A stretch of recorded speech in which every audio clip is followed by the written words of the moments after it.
নমস্কার বন্ধুরা, আজকে আমের চাটনি বানাবো।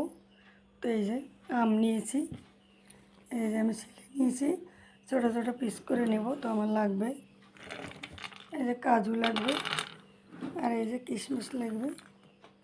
এই যে কিশমিশ, কাজু আর কিশমিশ দিয়ে, আর লাগবে খেজুর আর সরষে ফোড়ন দিয়ে আমি আমের চাটনি বানাবো আজকে। এই যে আমি শস্য দিয়ে দিলাম, আমি এখন আমটা ছেড়ে দেবো। দেখি,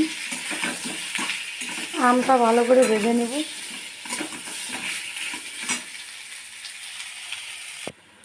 সামান্য একটু জল দিয়ে দিলাম একটু সেদ্ধর জন্য আমটা।